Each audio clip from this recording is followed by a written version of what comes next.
복도 끝에서 남편이 다른 여자와 키스하는 걸 봤습니다. 그것도 가족여행 온 스키장에서요. 저는 한지영, 65살입니다. 남편 강태우는 올해 70, 한국전자 회장직을 맡고 있죠. 결혼한 지 43년째입니다. 아들 강민호는 39살, 며느리 윤서진과 결혼한 지 5년 됐고요. 민호는 회사 전무로 있습니다. 이번 스키장 여행은 민호가 기획했어요. 아버지 어머니, 우리 가족끼리 오랜만에 여행 가요. 평창 스키 리조트 어때요? 며느리 서진이도 좋다고 했고, 저도 오랜만에 가족들이랑 시간 보내는 것도 나쁘지 않겠다 싶었죠. 그런데 리조트 도착하고 이틀째 되던 날, 태윤 씨가 갑자기 말했어요. 미안한데 회사에 급한 일이 생겼어. 내일 아침 일찍 내려가야 할 것 같아.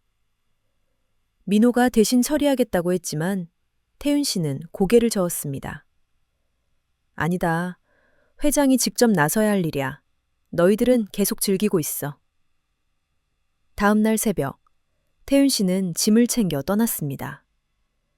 기사가 데리러 왔더군요. 저는 아쉬웠지만 어쩔 수 없다고 생각했죠. 회사 일이니까요. 그런데 그날 저녁, 이상한 일이 있었습니다. 민호와 서진이가 스키 타러 나간 사이 저는 혼자 리조트 안을 산책하고 있었어요. 로비에서 커피 한 잔 마시려고 카페로 가는데 복도에서 익숙한 뒷모습이 보였습니다. 그 걸음걸이, 그 체격. 분명 태윤 씨였어요. 어? 서울 갔다며? 저는 이상해서 따라갔습니다. 태윤 씨는 리조트 별관 쪽으로 걸어갔어요. 별관은 본관보다 좀 더 고급스러운 스위트룸들이 있는 곳이었죠.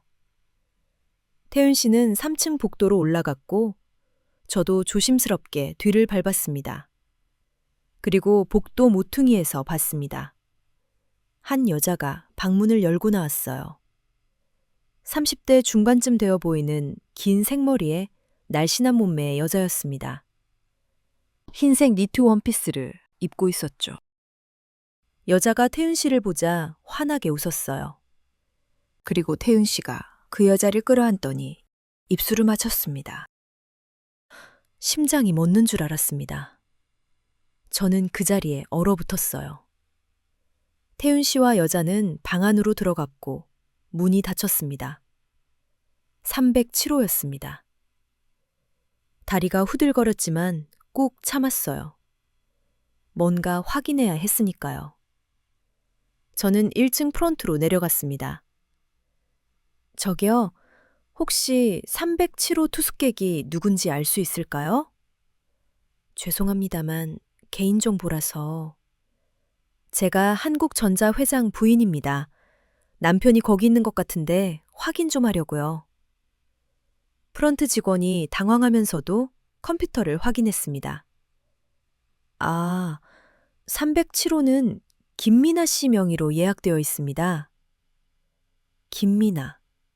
처음 듣는 이름이었어요. 혹시 예약 날짜가 언제부터인가요? 사흘 전부터 일주일 예약이시네요. 사흘 전. 우리가 이 리조트에 온 날이었습니다. 저는 프런트를 나와 로비 소파에 주저앉았어요. 머릿속이 새하했습니다. 태윤 씨가 바람을 피운다는 것도 충격이었지만 더 충격적인 건 이게 계획된 일이라는 거였어요. 가족여행을 핑계 삼아서요.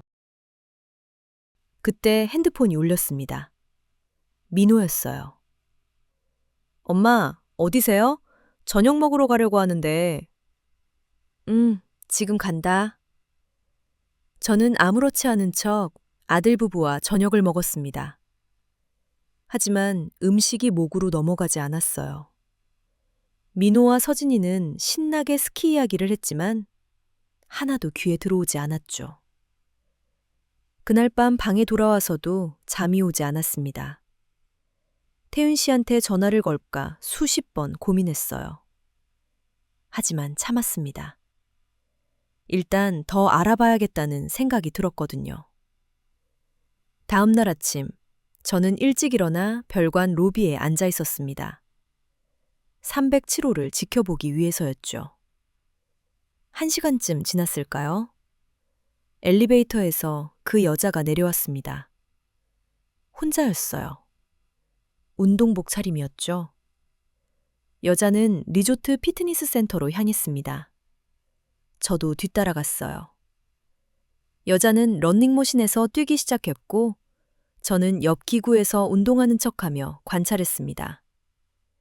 30분쯤 뒤, 여자가 운동을 마치고 탈의실로 들어갔어요. 저도 따라 들어갔습니다. 탈의실에 우리 둘뿐이었죠.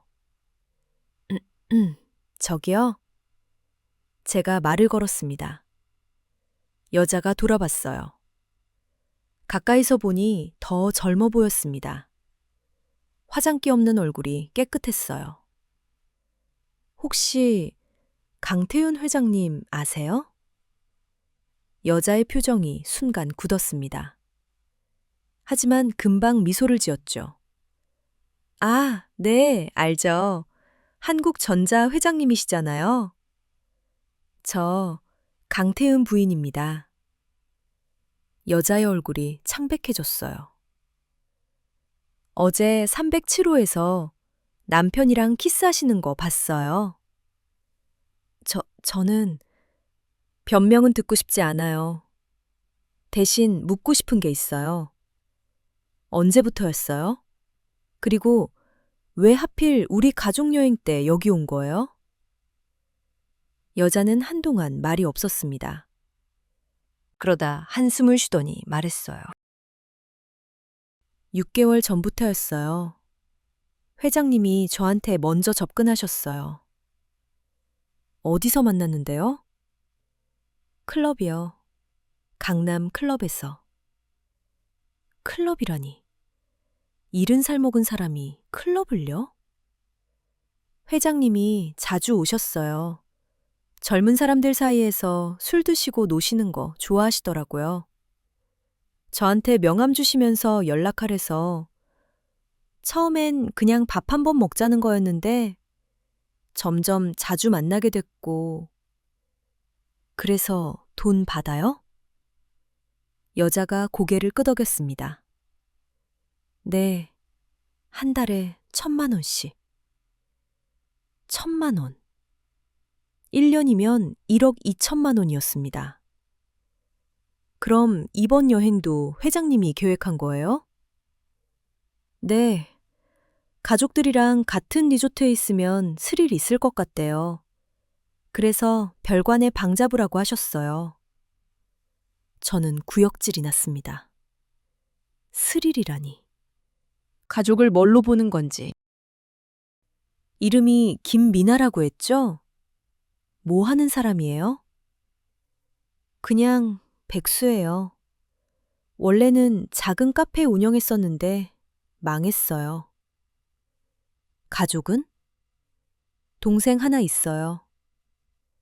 저는 더 물어볼 게 없다는 듯 돌아섰습니다.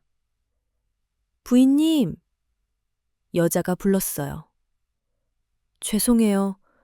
정말 죄송합니다. 저는 대답하지 않고 탈의실을 나왔습니다. 방으로 돌아와 생각에 잠겼어요. 어떻게 해야 할까? 당장 태윤 씨한테 전화해서 따지고 싶었지만 뭔가 이상했습니다.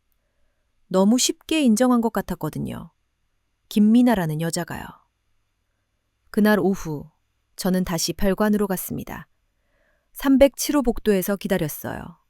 그리고 태윤 씨가 나타났습니다. 혼자였죠. 태윤 씨는 방문을 두드렸고 김미나가 문을 열었어요. 둘은 방 안으로 들어갔습니다. 저는 옆방인 305호로 가서 귀를 기울였어요. 벽이 얇은지 소리가 들렸습니다. 오늘 당신 부인 만났어요. 김미나의 목소리였어요. 뭐? 태윤 씨가 놀란 것 같았습니다. 피트니스에서. 다 말했어요, 우리 관계. 미친 거 아니야? 왜 그래? 어차피 들킬 거였죠. 회장님이 너무 대담하게 구시니까.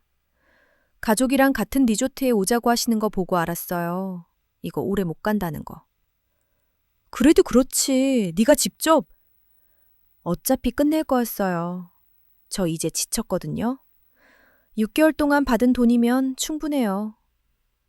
잠시 침묵이 흘렀습니다. 그럼 끝이야? 태윤 씨 목소리가 들렸어요. 네, 이게 마지막이에요. 다시 조용해졌습니다. 아마 키스하거나 그러고 있는 모양이었죠? 저는 그 자리를 떠났습니다. 더 들을 필요가 없었어요.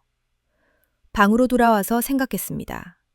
김미나가 스스로 관계를 정리하려고 한 건가? 아니면 다른 이유가 있는 건가? 그때 민호한테서 전화가 왔어요. 엄마, 저희 저녁 먹고 올게요. 서진이가 맛있는 레스토랑 찾았대요. 그래, 잘 먹고 와. 전화를 끊고 나서 문득 이상한 생각이 들었습니다. 며느리 서진이 요즘 밝아 보였거든요.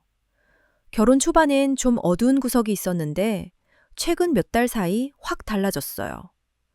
저는 핸드폰을 들고 민호한테 카톡을 보냈습니다. 민호야, 너희 어디 레스토랑 간다고 했어? 리조트 안 마운틴뷰라는 곳이요. 왜요? 아니야, 그냥 맛있게 먹어.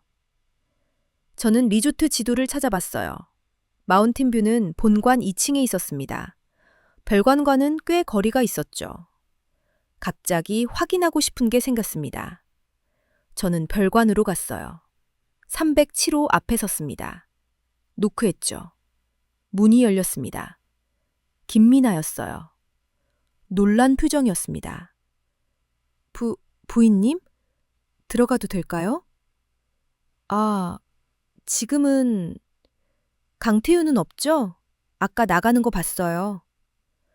김미나는 망설이다가 문을 열어줬습니다. 방 안으로 들어갔어요. 널찍한 스위트룸이었죠.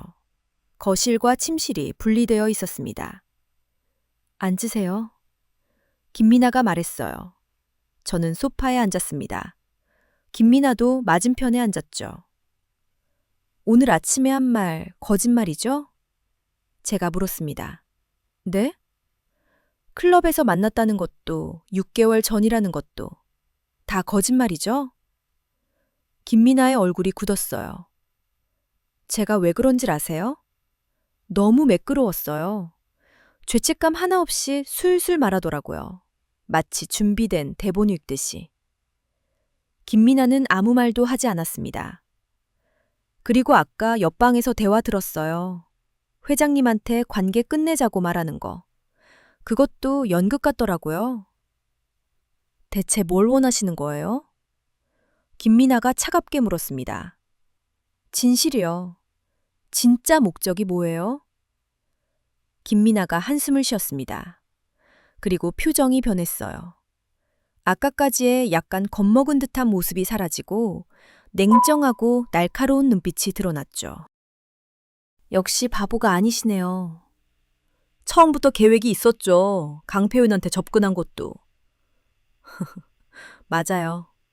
김미나가 인정했습니다.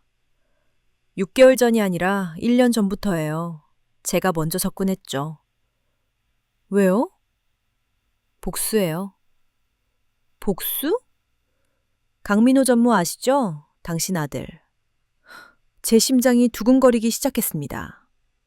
1년 반 전에 민호 씨랑 잤어요. 클럽에서 만났죠? 원나잇이었어요. 저는 아무 말도 할 수 없었습니다. 그때 전 몰랐어요. 그 사람이 한국전자 전무라는 걸. 그냥 돈 많은 남자인 줄만 알았죠. 근데 나중에 알게 됐어요. 그리고 더 충격적인 걸 알았죠. 뭘요? 제 아버지 회사를 망하게 한 게 한국전자였어요. 정확히는 강민호 전무가 주도한 인수합병이었죠. 김미나의 목소리가 떨렸습니다.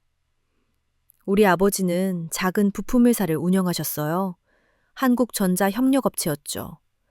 그런데 2년 전에 강민호 전무가 단가를 절반으로 깎았어요. 그것도 일방적으로. 응하지 않으면 거래를 끊겠다고 했죠. 아버지는 어쩔 수 없이 응했어요. 그런데 그게 함정이었어요. 단가를 맞추려면 적자를 감수해야 했거든요. 결국 회사는 6개월 만에 파산했고요.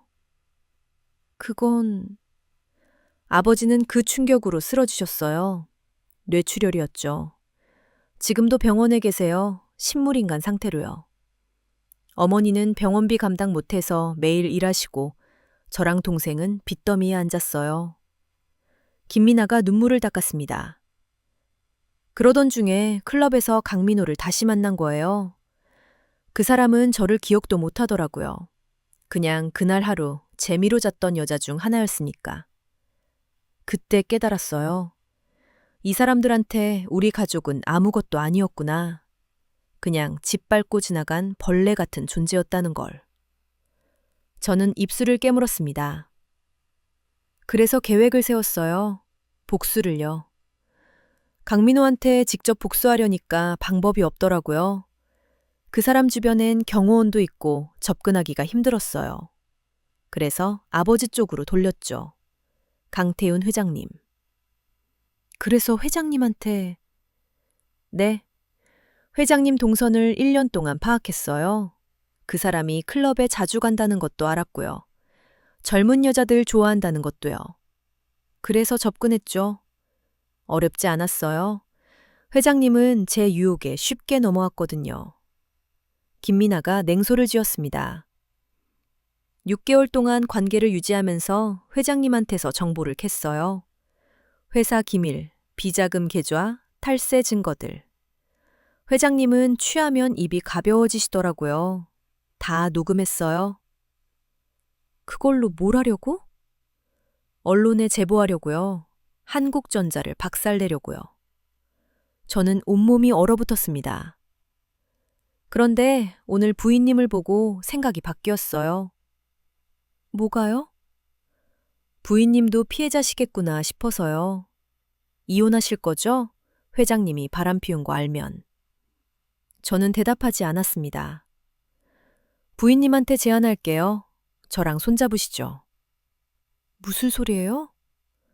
이혼하면서 재산 분할 받으세요. 제가 증거 다 드릴게요. 회장님 바람 증거는 물론이고 비자금 계좌 정보까지. 그럼 재산의 절반 이상 받을 수 있을 거예요. 그래서요? 그 돈 중 10억만 저한테 주세요. 그럼 저는 언론 제보 안 할게요. 회사는 무사하고 부인님은 자유로워지고 저는 아버지 병원비 낼 돈 생기고 다들 윈윈이잖아요. 저는 김미나를 바라봤습니다. 겨우 30대 중반 여자가 이런 치밀한 계획을 세웠다는 게 믿기지 않았어요.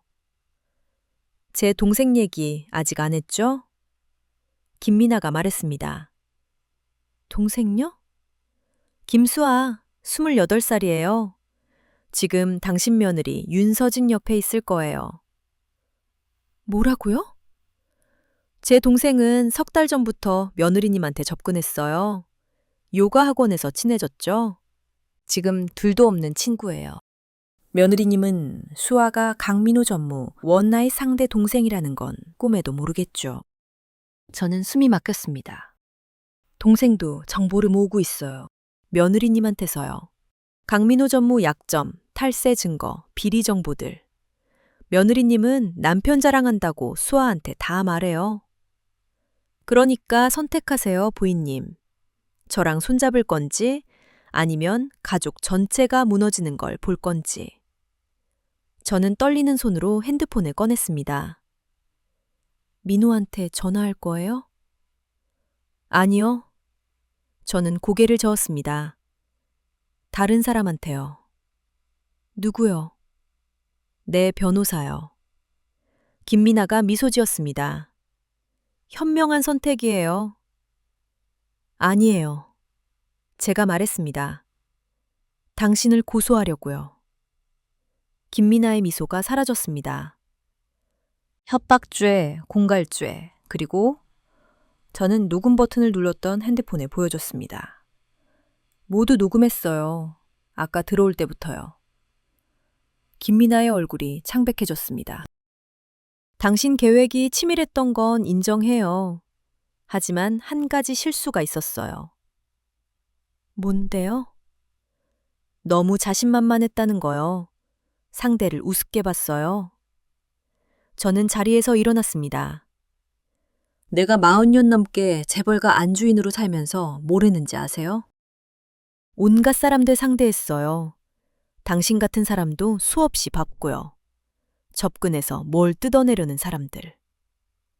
김미나는 아무 말도 하지 못했습니다. 남편이 바람피운 건 맞아요. 화나고 실망스럽죠? 하지만 그게 당신이 우리 가족을 위협해도 되는 이유는 아니에요. 부인님 남편과 아들이 제 가족한테 한 짓을요? 그건 법적으로 해결할 문제예요. 만약 정말로 부당한 일이 있었다면 제대로 된 방법으로 싸워야죠. 이렇게 협박하고 공갈치는 게 아니라.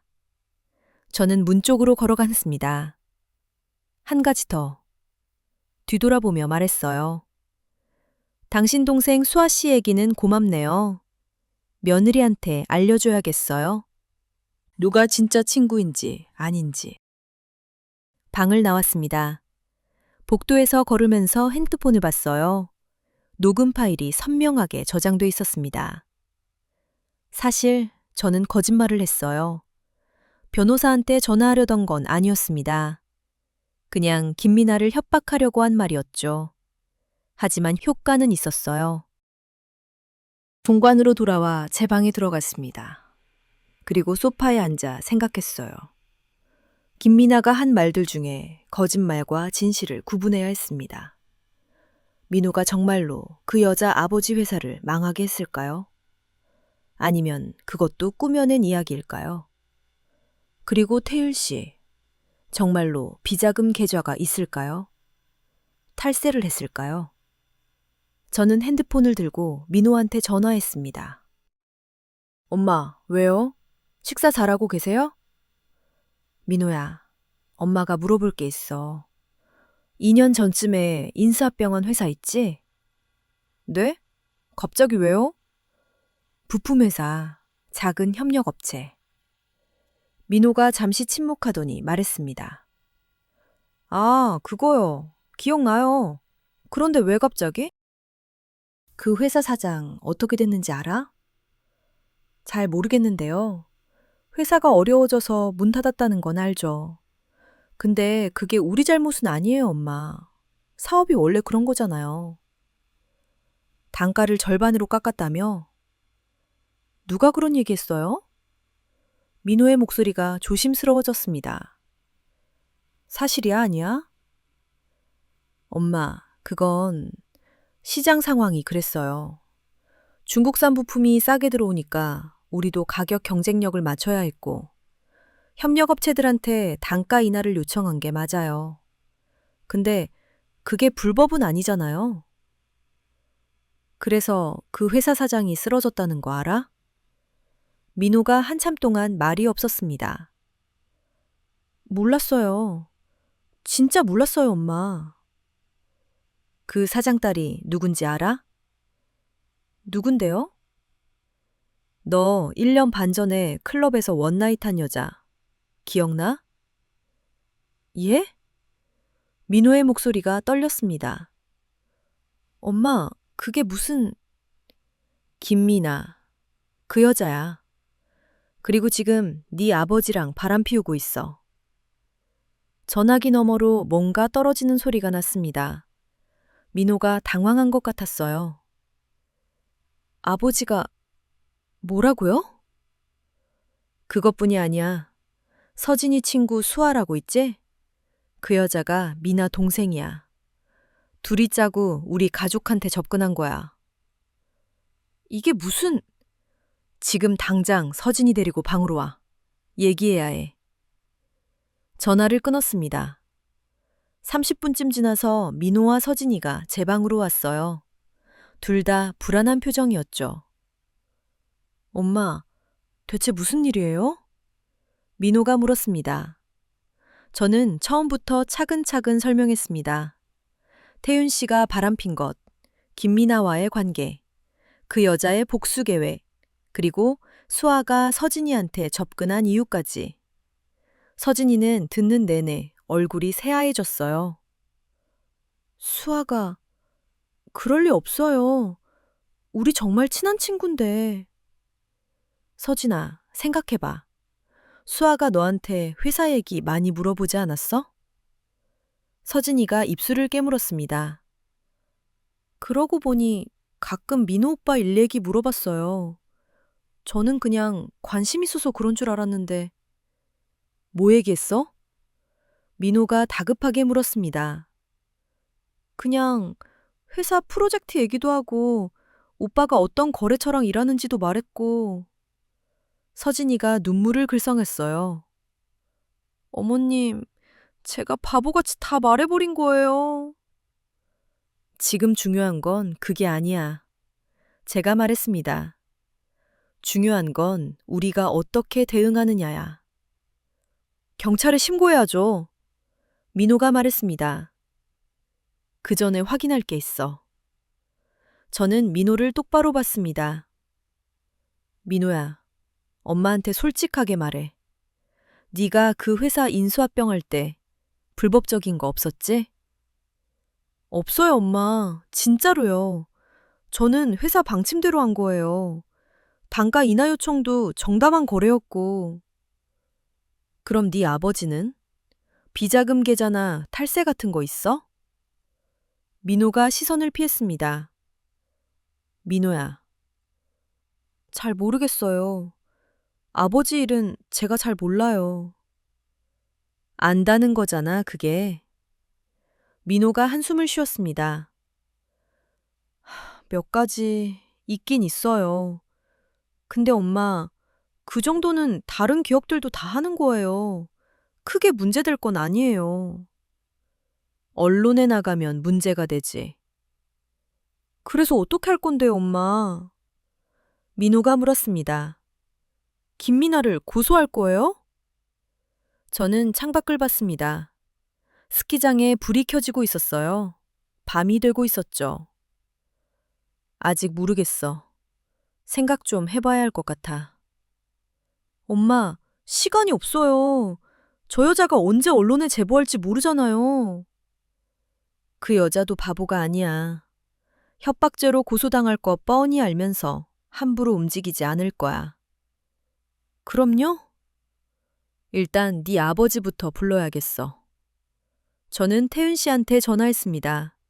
여러 번 신호가 갔지만 받지 않았어요. 결국 문자를 보냈습니다. 당장 미조트로 와요. 안 오면 이혼 소송 제기할 거예요. 10분쯤 지나서 전화가 왔습니다. 여보, 무슨 일이야? 올 거예요, 안 올 거예요? 지금 가면 새벽에 도착할 텐데. 상관없어요. 내일 아침까지 여기 도착해요. 전화를 끊었습니다. 민호와 서진이는 각자 방으로 돌아갔고 저는 혼자 남았습니다. 사실 저는 결정을 못 내리고 있었어요. 김미나를 그냥 고소해버릴까? 아니면 다른 방법이 있을까? 그 여자 말대로 저도 피해자긴 했습니다. 태윤 씨한테 배신당했죠. 이혼하고 재산 분할 받는 게 맞는 것 같기도 했어요. 하지만 한편으로는 43년을 함께 산 사람이었습니다. 그 세월이 다 거짓은 아니었을 거예요. 그날 밤 잠을 이루지 못했습니다. 새벽까지 뒤척이다가 겨우 잠들었죠. 다음날 아침 8시쯤 문 두드리는 소리에 깼습니다. 태윤 씨였어요. 들어와요. 태윤 씨가 문을 열고 들어왔습니다. 밤새 운전해온 얼굴이었어요. 수염도 안 깎고 피곤해 보였죠. 무슨 일인지 설명 좀 해줘. 앉아요. 태윤 씨가 소파에 앉았습니다. 저는 맞은편에 앉아서 어제 있었던 일들을 설명했어요. 김미나를 목격한 것부터 시작해서 그 여자와 나눈 대화까지. 태윤 씨는 듣는 내내 얼굴이 굳어 있었습니다. 미안해. 한참 만에 나온 말이었어요. 그게 다예요? 뭐라고 해야 할지 모르겠어. 변명의 여지가 없잖아. 왜 그랬어요? 우리가 뭐가 부족했길래? 태윤 씨가 고개를 숙였습니다. 부족한 게 아니었어. 그냥 나이 먹으니까 불안했어. 내가 늙어간다는 게, 죽음이 가까워진다는 게 젊은 여자랑 있으면 그 불안이 좀 사라진 것 같았어. 그래서 가족을 배신한 거예요? 미안해. 정말 미안해. 저는 핸드폰을 꺼내서 김미나와의 녹음 파일을 들려줬습니다. 태윤 씨는 듣는 내내 표정이 심각해졌어요. 이게 당신 비자금 계좌 얘기도 나왔어요. 탈세 증거도요. 태윤 씨가 머리를 감싸 쥐었습니다. 망했어. 이거 언론에 나가면 회사 끝이야. 그럼 어떻게 할 거예요? 일단 저 여자를 막아야 해. 돈을 줘서라도. 그게 해결책이에요? 돈 주면 끝나요? 그럼 어떻게 해? 고소해봤자 이미 증거를 다 모아놨잖아. 언론에 흘리면 그걸로 끝이야. 저는 한숨을 쉬었습니다. 민호 불러요. 같이 얘기해야 해. 민호와 서진이를 불렀습니다. 가족 넷이 모여 앉았죠. 자, 이제 어떻게 할지 결정해야 해. 제가 말했습니다. 선택지는 세 가지야. 첫째, 김미나를 고소한다. 하지만 그러면 언론에 비리가 다 나갈 거야. 둘째, 김미나한테 돈을 준다. 입을 막는 거지. 셋째는요? 서진이가 물었습니다. 우리가 먼저 자백하는 거야. 비리를 인정하고 정리하고 제대로 된 방법으로 해결하는 거지. 그건 안 돼! 민호가 소리쳤어요. 회사 주가 폭락하고 아버지는 구속될 수도 있어요. 그럼 평생 협박당하면서 살 거야? 제가 물었습니다. 김미나가 이번에 입 다물어도 언젠가 또 나타날 거야. 더 큰 돈 요구하면서. 침묵이 흘렀습니다. 엄마 말이 맞아. 태율 씨가 입을 열었습니다. 내가 잘못했어. 제대로 정리해야 해. 아버지! 민호야, 나도 이제 늙었어. 언제까지 이렇게 살 수는 없어. 차라리 지금 정리하고 편하게 사는 게 나을 것 같아. 태윤 씨가 저를 봤습니다. 여보, 미안해. 이혼하자. 네? 당신은 잘못한 게 없잖아. 나 때문에 고생할 필요 없어. 재산 절반 다 줄게. 저는 태윤 씨를 봤습니다. 70살 먹은 남편의 얼굴에 주름이 가득했어요. 언제 이렇게 늙었을까 싶었죠. 아직 결정 못했어요. 뭘 더 고민해. 그냥 좀 더 생각할 시간이 필요해요. 저는 자리에서 일어났습니다. 나 좀 산책하고 올게. 밖으로 나왔습니다. 리조트 주변을 걸었어요. 차가운 바람이 불었지만 머리가 좀 맑아지는 것 같았습니다. 1시간쯤 걷다가 벤치에 앉았어요. 그때 누군가 옆에 앉았습니다. 김미나였어요. 부인님, 당신 어떻게 여기 있어요? 따라왔어요.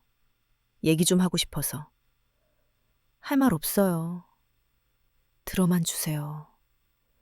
김미나가 말했습니다. 제가 어제 너무 흥분해서 심한 말 했어요. 미안해요. 사과받으려고 온 거 아니에요. 알아요. 근데 부인님, 한 가지 말씀드리고 싶은 게 있어요. 저는 대답하지 않았습니다. 저희 아버지 병원에 계신다고 했잖아요. 의식 없으시고. 근데 의사 선생님이 그러시더라고요. 아버지가 가끔 눈물 흘리신대요. 꿈꾸실 때. 김미나의 목소리가 떨렸습니다. 저는 그게 너무 괴로워요. 아버지가 무슨 꿈을 꾸시길래 우시는지, 회사 망한 것 때문에 괴로워하시는지, 아니면 저희 남매 걱정하시는지. 복수하려던 건 맞아요. 근데 어제 밤에 생각했어요. 이게 과연 아버지가 원하시는 일일까? 제가 범죄자가 되는 걸 아버지가 바라실까? 김미나가 눈물을 닦았습니다. 그래서 결정했어요. 안 할래요. 언론 제보도, 협박도. 그냥 접을게요. 부인님 표정 봤거든요, 어제. 저한테 화내실 때. 무서운 얼굴이 아니었어요. 오히려 슬퍼 보이셨어요. 저랑 비슷하게. 김미나가 저를 봤습니다. 부인님도 피해자잖아요. 남편한테 배신당했고. 저는 그런 부인님한테까지 상처 주고 싶지 않아요. 그럼 녹음 파일이랑 증거들은? 다 지울게요. 그리고 회장님한테도 연락 안 할게요. 수아한테도 며느리님한테서 멀어지라고 할게요. 믿을 수 있을까요? 믿어주세요. 부탁이에요. 김미나가 일어났습니다. 아, 그리고 하나 더. 회장님 비리 얘기했잖아요. 그거 진짜예요. 증거도 있고요. 근데 제가 그걸 어떻게 쓸지는 부인님한테 달렸어요. 무슨 뜻이에요? 부인님이 원하시면 드릴게요. 이혼하실 때 쓰시라고요. 아니면 제대로 정리하시라고. 그건 부인님 선택이에요.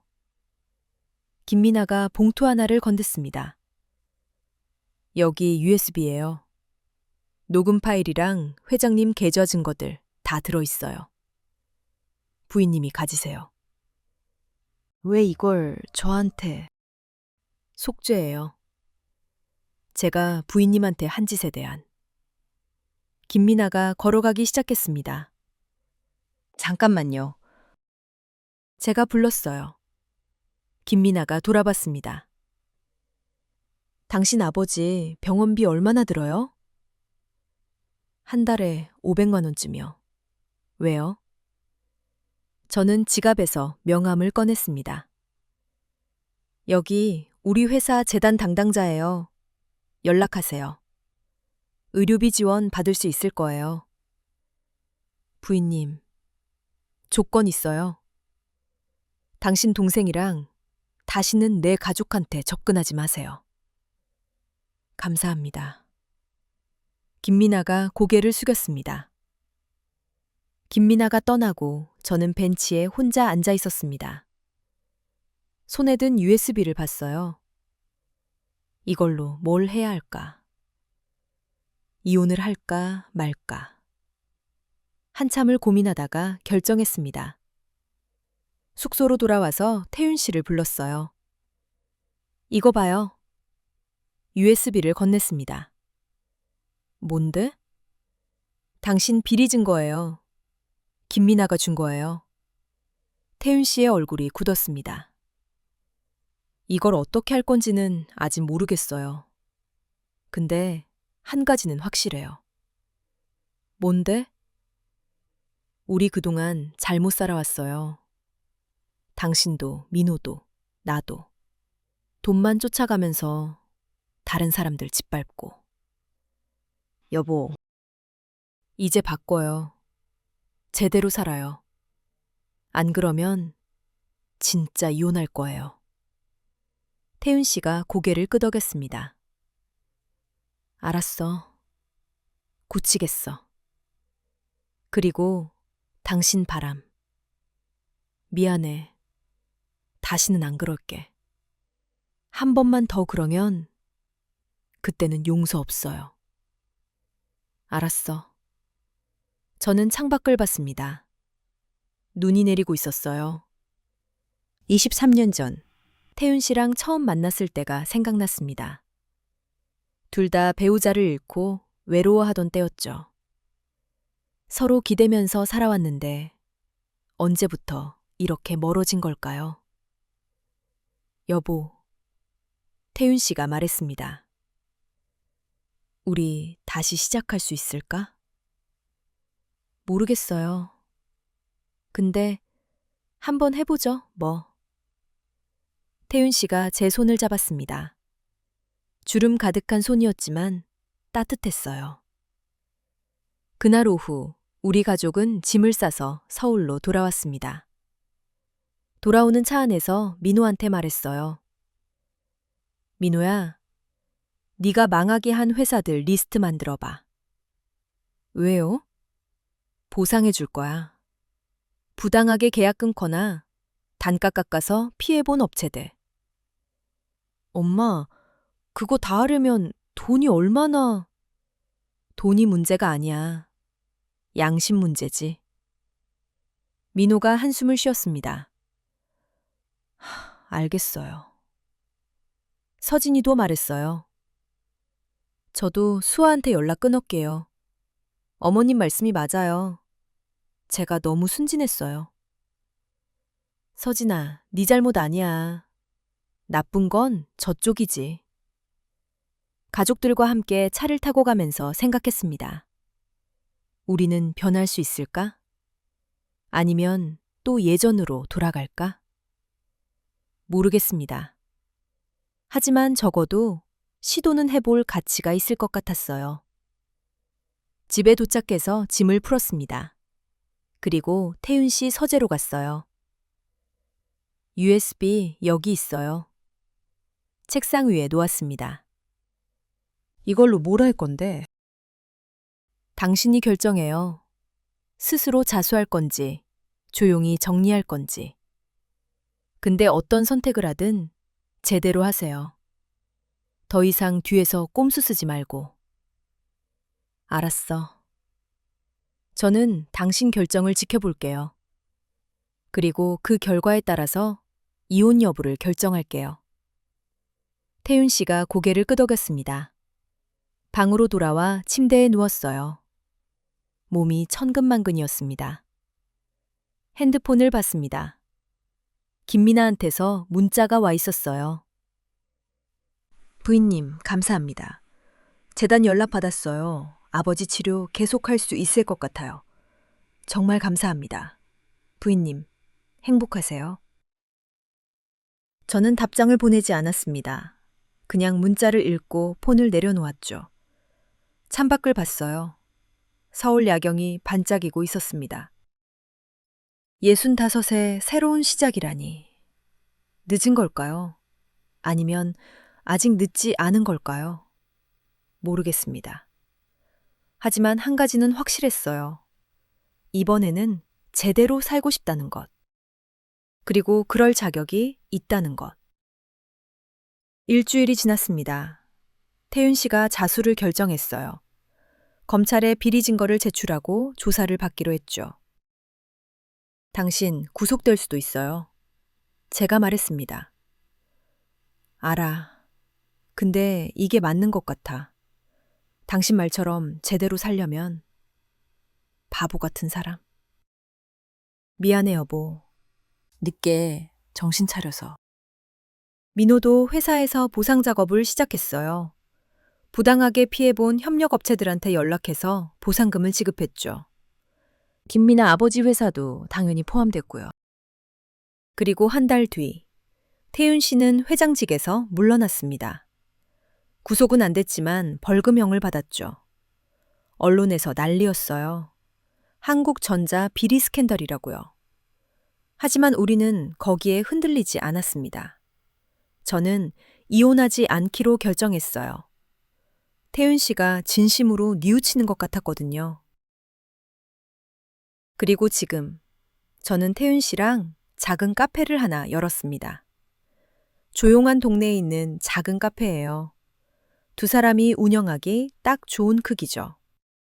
손님 많지 않습니다. 하루에 10명 올까 말까 해요. 하지만 괜찮아요.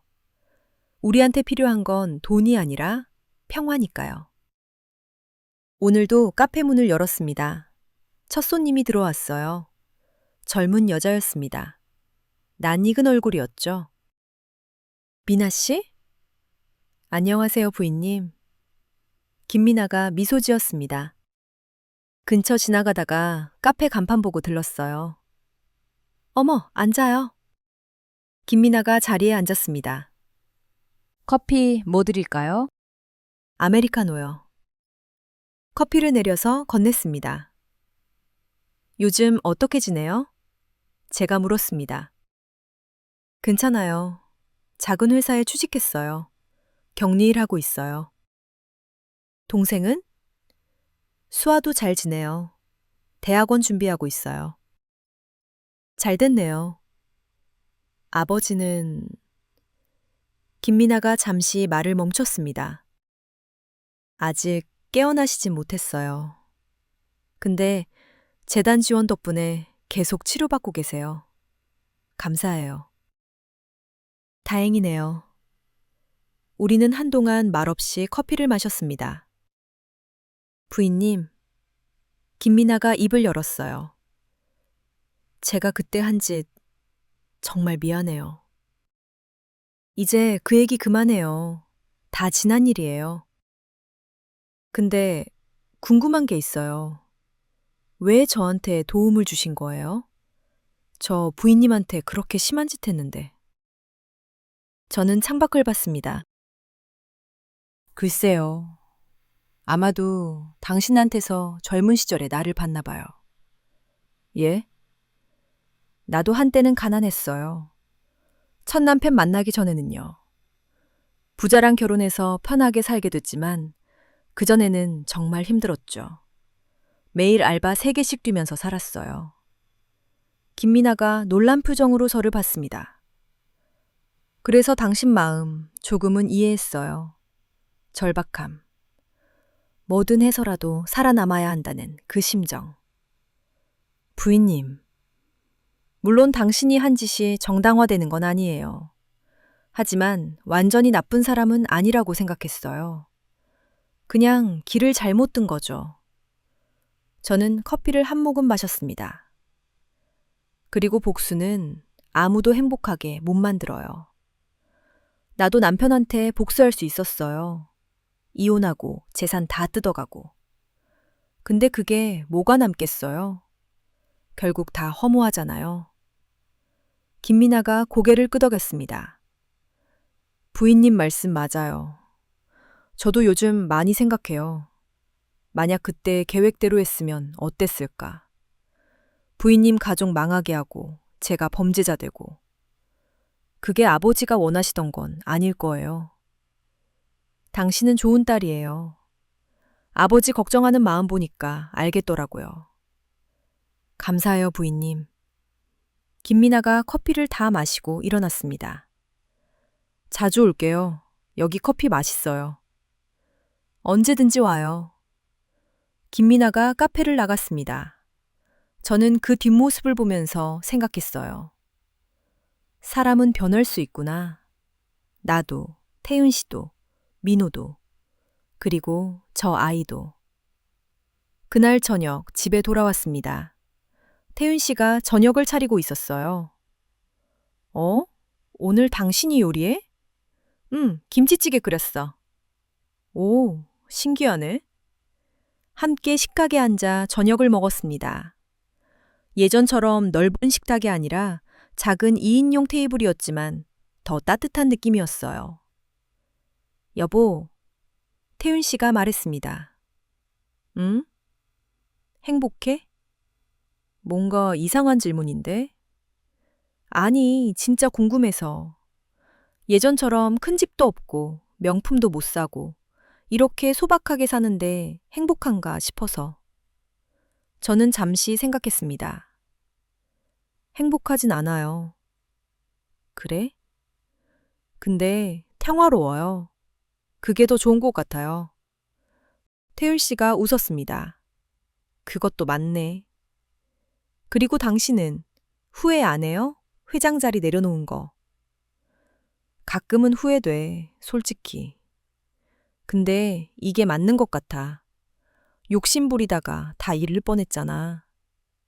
이제 욕심 그만 부려요. 알았어. 식사를 마치고 설거지를 함께 했습니다. 예전 같으면 가정부가 다 했을 일이었죠. 그날 밤 침대에 누워서 생각했어요. 스키장에서 남편의 바람을 목격한 게 한 달 전이었습니다. 그 한 달 동안 정말 많은 일이 있었죠. 분노도 했고, 슬펐고, 복수하고 싶기도 했어요. 하지만 결국 선택한 건 용서였습니다. 완벽한 용서는 아니에요. 아직도 가끔 그때 일이 생각나면 화가 나거든요. 하지만 그래도 앞으로 나아가려고 노력하고 있어요. 옆에서 태율 씨가 코를 골고 있었습니다. 70살 먹은 남편의 주름진 얼굴을 봤어요. 젊었을 때는 정말 잘생겼었는데 이제 할아버지가 다 됐네요. 저도 마찬가지겠죠? 65, 이제 할머니예요. 하지만 괜찮아요. 나이 드는 건 자연스러운 일이니까요. 중요한 건 어떻게 늙어가느냐잖아요. 저는 눈을 감았습니다. 내일도 카페 문을 열어야 하니까요. 한 달이 또 지났습니다. 어느 날 민호가 카페로 찾아왔어요. 혼자였습니다. 엄마, 아빠. 민호야, 웬일이야? 할 말이 있어서요. 민호가 자리에 앉았습니다. 표정이 심각했어요. 뭔데? 무슨 일 있어? 저 회사 그만뒀어요. 태율 씨와 저는 서로 얼굴을 봤습니다. 왜? 무슨 일 있었어? 아니요, 그냥 이제 그만하고 싶어서요. 다른 걸 해보고 싶어요. 다른 걸? 정확히는 아직 모르겠어요. 근데 회사 일은 이제 안 맞는 것 같아요. 매일 숫자만 보고 실적만 쫓고 그게 제 삶인가 싶더라고요. 민호가 한숨을 쉬었습니다. 저도 엄마 아빠처럼 뭔가 의미 있는 일 하고 싶어요. 작더라도요. 태율 씨가 민호 어깨를 두드렸습니다. 잘 생각했다. 아버지가 응원한다. 고마워요, 아빠. 서진이는 뭐래? 처음엔 놀랐는데 지금은 지지해줘요. 오히려 같이 뭔가 해보자고 하더라고요. 그래, 며느리 대견하네. 민호가 저를 봤습니다. 엄마, 저 아직도 그때 일 생각해요. 김민아 씨 아버지 회사 망하게 한 거. 제가 너무 냉정했던 것 같아요. 사업이니까, 경쟁이니까 하면서 정당화했는데 사실은 그냥 무심했던 거죠. 다른 사람들 삶에 대해서. 알고 있으면 됐어. 이제는 다르게 살면 돼. 네, 그럴게요. 민호가 카페를 나간 뒤 태윤 씨가 말했습니다. 우리 아들도 변하네.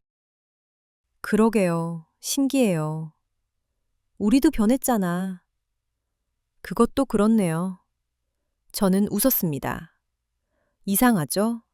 한 달 전만 해도 가족이 무너질 뻔했는데 지금은 오히려 더 가까워진 것 같았어요. 그날 밤 집에 돌아와서 문자를 한 통 받았습니다. 김미나였어요. 부인님, 좋은 소식이에요. 아버지가 깨어나셨어요. 의식 회복하셨대요. 의사 선생님도 기적이라고 하셨어요. 정말 감사해요. 부인님 덕분이에요. 저는 문자를 읽고 미소 지었습니다. 그리고 답장을 보냈어요. 축하해요. 아버지께 문안 여쭤요. 나중에 건강 회복하시면 우리 카페로 모시고 와요. 커피 대접할게요. 꼭 그럴게요. 감사합니다, 부인님. 핸드폰을 내려놓고 창밖을 봤습니다. 밤하늘의 별이 반짝이고 있었어요. 65에 맞은 인생의 위기, 그리고 새로운 시작. 쉽지 않았습니다. 아직도 쉽지 않아요. 가끔 예전 생활이 그리울 때도 있고, 태윤 씨한테 화날 때도 있고요.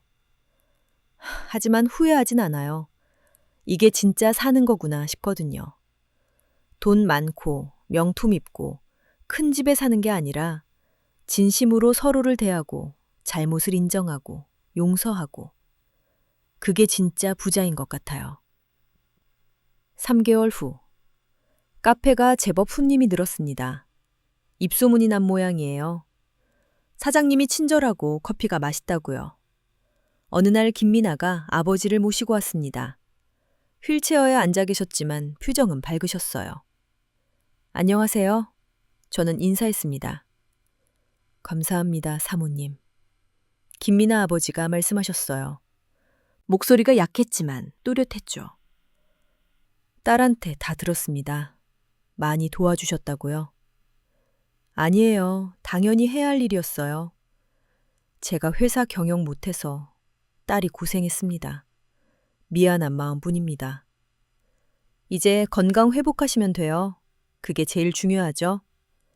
우리는 함께 커피를 마셨습니다. 김미나 아버지는 떨리는 손으로 커피잔을 들이셨어요. 맛있네요. 감사합니다. 그날 저녁 그들이 돌아간 뒤 태윤 씨가 말했습니다. 오늘 오신 분이 김미나 씨 아버지지? 미안한 마음 드네. 왜요? 우리 회사 때문에 저렇게 되신 건데. 이제 와서 미안해 해봤자 소용없어요. 그냥 앞으로 잘해드리면 되죠. 그래, 네 말이 맞아. 6개월이 지났습니다. 민호는 작은 사회적 기업을 시작했어요. 폐기물 재활용하는 회사였죠. 수익은 많지 않았지만 보람 있는 일이라고 했습니다. 서진이는 민호를 도우면서 자원봉사 활동도 하고 있었어요. 전보다 훨씬 밝아 보였죠. 태윤 씨는 카페 운영 외에 주말마다 봉사 활동을 나갔어요. 양로원에서 어르신들 말벗이 되드리는 일이었죠. 저는 카페를 운영하면서 가끔 무료 커피 나눔 행사도 했어요. 어려운 분들한테요. 그리고 김미나. 그 아이는 아버지 병간호를 하면서도 열심히 일했어요. 가끔 카페에 들러서 근황을 전해줬죠. 부인님, 저 남자친구 생겼어요. 어머, 축하해. 착한 사람이에요. 제 과거도 다 알고 받아줬어요. 잘 됐네. 행복하게 살아. 네, 부인님도요. 1년이 지났습니다. 스키 리조트 여행에서 남편의 바람을 발견한 지 1년. 우리 가족은 완전히 달라졌어요. 여전히 완벽하진 않습니다. 가끔 다투고 서로 섭섭할 때도 있어요. 하지만 예전처럼 겉만 번지르르하게 살지 않아요. 진짜로 살고 있어요. 어제는 민호네 가족이랑 저녁을 먹었습니다. 작은 식당에서요. 예전 같으면 고급 레스토랑을 갔겠지만 이제는 이런 게 더 좋아요. 엄마, 아빠, 민호가 말했습니다. 감사해요. 뭐가? 저 바꿔주셔서요. 그때 엄마가 정신 차리게 해주지 않았으면 저 아직도 옛날처럼 살고 있었을 거예요. 네가 스스로 깨달은 거지. 그래도요. 서진이도 말했어요. 저도 감사해요, 어머님. 수아한테서 떼어놓아 주셔서. 그때는 섭섭했는데 지금 생각하면 잘하신 거예요. 다행이다. 우리는 웃으며 밥을 먹었습니다. 오늘 아침 카페 문을 열었을 때 첫 손님으로 김미나와 그녀의 남자친구가 왔어요. 부인님, 소개할 사람이 있어요. 남자친구분이시죠? 네, 정우진이라고 해요. 정우진이라는 남자가 공손하게 인사했습니다. 안녕하세요. 미나한테 많이 들었어요. 앉으세요. 커피를 내어주고 함께 이야기를 나눴어요. 정우진은 초등학교 교사라고 했습니다. 착해 보이는 사람이었죠. 우리 결혼해요. 김미나가 갑자기 말했습니다. 어머, 정말? 축하해. 내년 봄에 할 거예요. 부인님도 꼭 오세요. 그럼요. 당연히 가야죠. 김미나가 행복한 표정으로 웃었어요. 1년 전 스키장에서 봤던 냉정하고 날카로웠던 모습은 찾아볼 수 없었습니다. 사람은 정말 변하나 봐요. 그날 저녁 태윤 씨와 함께 산책을 나갔습니다. 집 근처 공원이었어요. 여보, 태윤 씨가 말했습니다. 응? 나 요즘 행복해. 갑자기 왜? 그냥 예전에는 행복하다고 생각했는데 진짜 행복이 뭔지 몰랐던 것 같아. 지금은 알 것 같아. 나도 그래요. 고마워. 날 용서해줘서. 이제 그런 얘기 그만해요. 질려요. 우리는 손을 잡고 걸었습니다. 65과 70. 이제 정말 노인이에요. 하지만 괜찮아요. 남은 인생 이렇게 살면 되니까요. 진짜로. 그리고 그날 밤 집에 돌아와 일기를 썼습니다. 65에 새로 시작한 인생. 앞으로 얼마나 더 살지 모르겠지만 남은 시간만큼은 제대로 살고 싶다. 진짜로. 일기장을 덮고 불을 껐습니다. 내일도 카페 문을 열어야 하니까요. 손님들을 맞이해야 하니까요. 그리고 제대로 살아야 하니까요.